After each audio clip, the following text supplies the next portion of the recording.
اللہ تعالیٰ نے جو انسان پیدا کیے ہیں ان کے مزاج مختلف ہیں.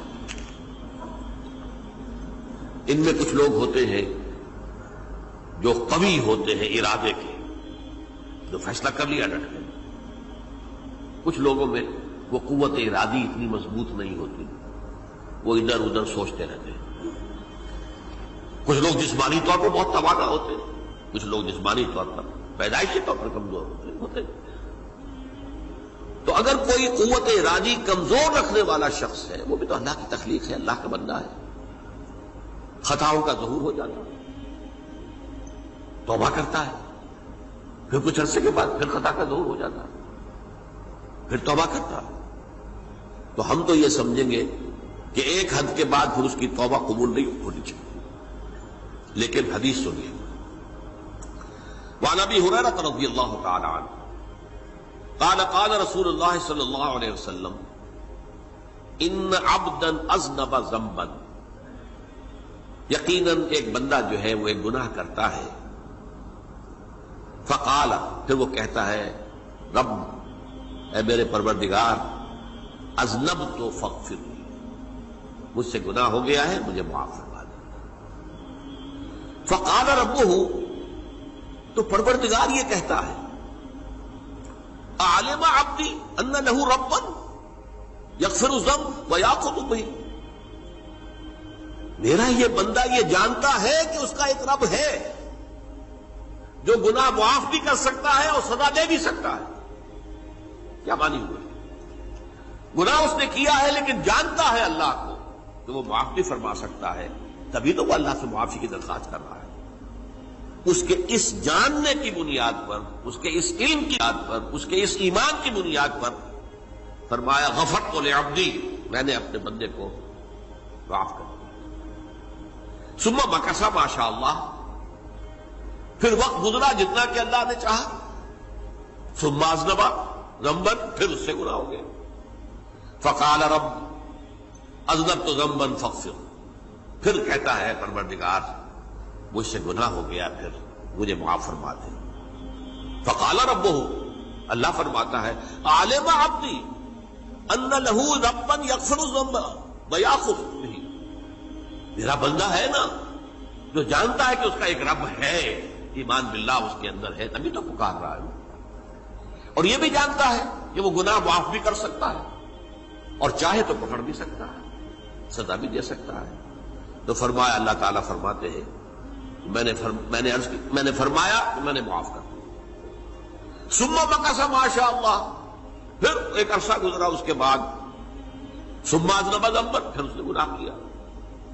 قال رب اذنبت ذنبا آخر، اس نے کہا پروردگار میں نے تو پھر ایک اور گناہ کر دیا، فاغفر لی، مجھے بخش دے. فقال اعلم عبدی ان لہ ربا یغفر الذنب ویأخذ بہ، میرا بندہ جانتا ہے نا کہ اس کا ایک رب ہے جسے وہ پکار رہا ہے، کہ وہ جانتا ہے کہ اسے اختیار حاصل ہے کہ چاہے تو بخش دے اور چاہے تو پکڑ لے.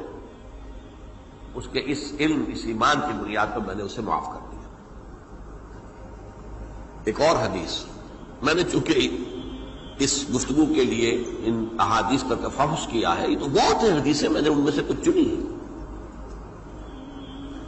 ہمارے بعض واعظ ناصح وہ بھی کسی شخص کو روکتے رہے، برائیوں سے روکتے رہے، نہیں رکتا، تو کہیں غصے میں آ کے اللہ تجھے کبھی معاف نہیں کرے گا. یہ کتنا بڑا جرم ہے، اس کا اندازہ کیجئے اس حدیث سے. تو میرے بندے کو میری رحمت سے مایوس کر رہے ہیں، کتنا بڑا جرم ہے، اس کا اندازہ کیجئے. یہ مسلم شریف کی روایت ہے عن جندب، حضرت جندب رضی اللہ تعالی عنہ سے، ان رسول اللہ صلی اللہ علیہ وسلم حدث، کہ اللہ کے رسول صلی اللہ علیہ وسلم نے ایک واقعہ بیان کیا. ان رجلا قال، کہ ایک شخص نے یہ کہا واللہ لا یغفر اللہ لفلان، کہ خدا کی قسم اللہ تعالیٰ فلاں شخص کو کبھی معاف نہیں کرے گا. وَأَنَّ اللَّهَ تَعَالَى قال، اس پر اللہ تعالیٰ نے یہ فرمایا منزل الذی یتعلی علیہ، یہ کون ہے جو میرے اوپر حکومت کرنے والا آ گیا، جو میری طرف سے حکم لگا رہا کہ میں کبھی معاف نہیں کروں گا؟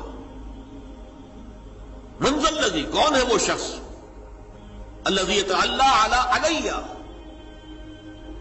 انی لا اغفر لفلان، کہ میں فلاں شخص کو کبھی معاف نہیں کروں گا، قد غفرت لفلان، اس کو تو میں نے معاف کر دیا، واحبطت عملہ، اس شخص کے تمام اعمال میں نے ضائع کر دیے کہ تم نے میرے بندے کو مایوس کیا۔ یہ ہے جرم کی انکار۔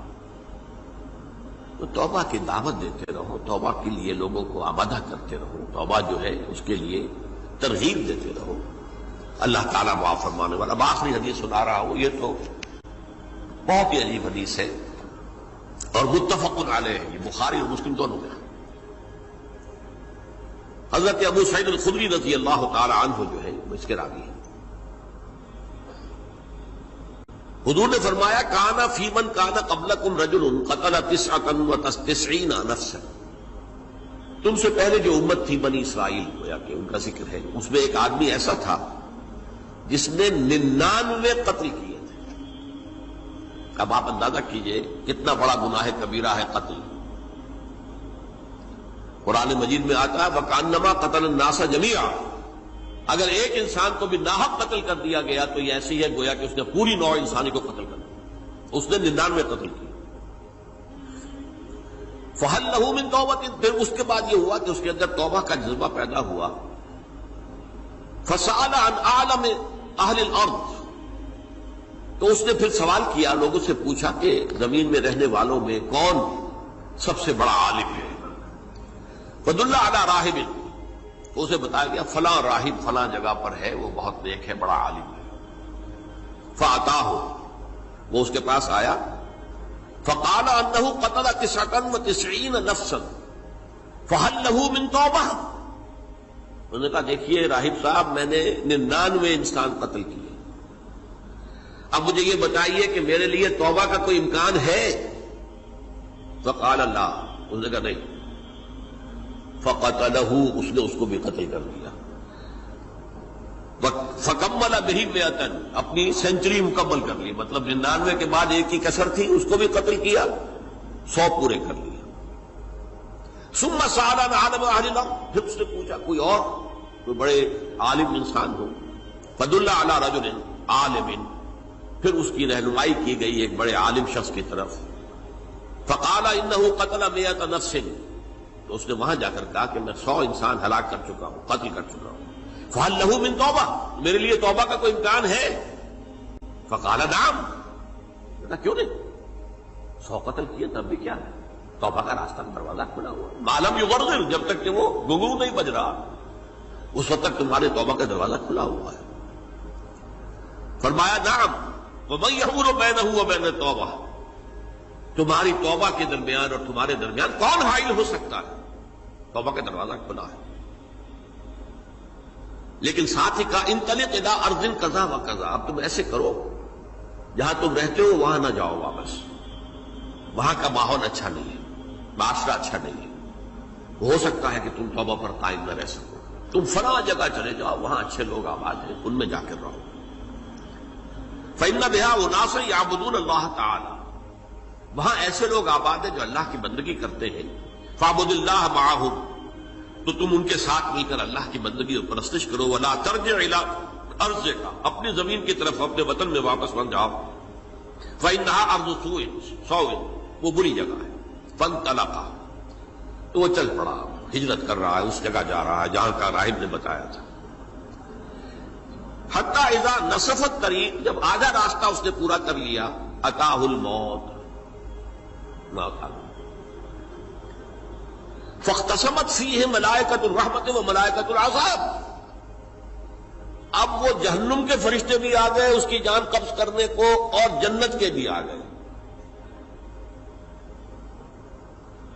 فقالت ملائکۃ الرحمہ، رحمت والے جو فرشتے ہیں جنت والے، انہوں نے کہا جا تائبا مقبلا بقلبہ للہ تعالی، یہ شخص توبہ کر کے اللہ تعالیٰ کی طرف ہجرت کر رہا تھا، اس لیے اس کی نیت کی بنیاد پر اب یہ جنتی ہے، لہذا اس کی روح ہم قبض کریں۔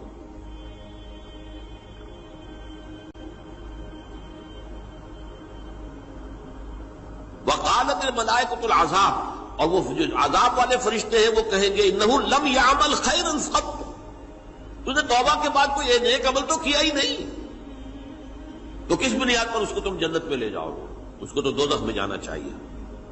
فاتاہ ملک فی صورت الآدمی، تو ان کے پاس اللہ نے ایک اور فرشتے کو بھیج دیا آدمی انسانی شکل کے اندر، فجعلوہ بینہم، ان فرشتوں نے کہا بھائی ہمارا فیصلہ کرا دو، اس کی روح ہم لینا چاہتے ہیں یا ہم لینا چاہتے ہیں، انہیں حکم بنا دیا۔ فقال قیسوا ما بین الارضین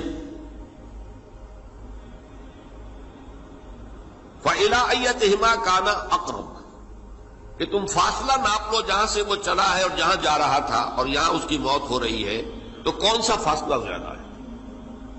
جب ناپا گیا، بلکہ ایک حدیث میں آتا ہے کہ اس پر اللہ نے زمین کو جو ہے حکم دے دیا، ایک طرف والی زمین تو سکڑ جا، دوسری والی جو ہے تو پھیل جا، تاکہ وہ جدھر جو وہ جا رہا تھا وہ زیادہ قریب ہو جائے بنسبت اس کے کہ جہاں سے وہ چلا تھا۔ تو اس فیصلے پر پھر جو فرشتے تھے، جو کہ رحمت کے فرشتے تھے، وہ اس بندے کو لے گئے جنت کے۔ یہ ہے توبہ کی عظمت اور اس کی